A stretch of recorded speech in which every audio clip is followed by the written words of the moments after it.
should be punished. They shouldn't be demonised either. What's your view on that? Well, it is completely irrational on Andrew Neil's part. Nobody who's baying for mandatory vaccination can explain to me how the unvaccinated are posing this threat to the vaccinated. We all know people, we're a very highly vaccinated population, 90%. We all know people who are doubly vaccinated, who've caught COVID from other people who are doubly vaccinated. We know that this is a disease of the vaccinated just as much as the unvaccinated, in fact, more. And therefore, it's completely irrational to blame the unvaccinated.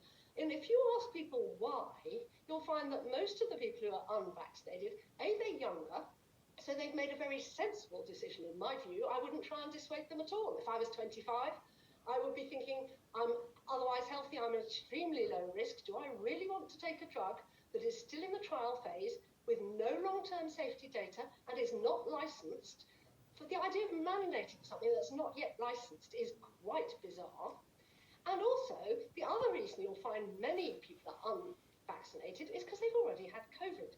So if you take, for example, the health staff, all the people we cheered last year who put their lives on the line to go to work and look after sick people, and then they caught COVID, and then this year they're looking after people in hospital with vaccine injuries. We can't pretend those don't exist, much as people would like to ignore them.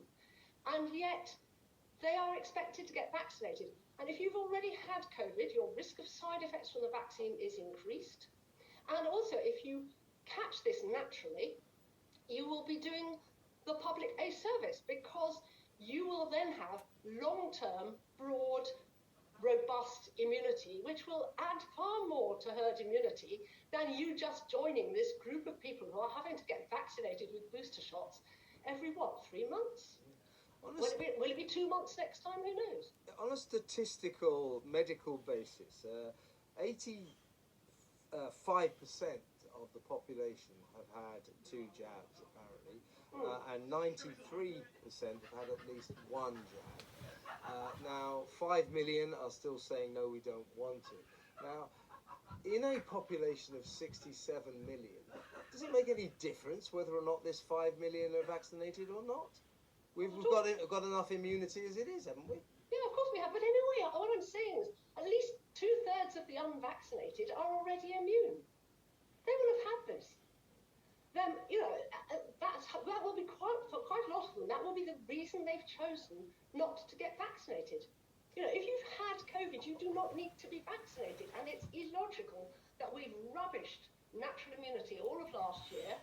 And now we're trying to use a vaccine, which, in fairness to the manufacturers, they never actually said it would prevent infection and transmission.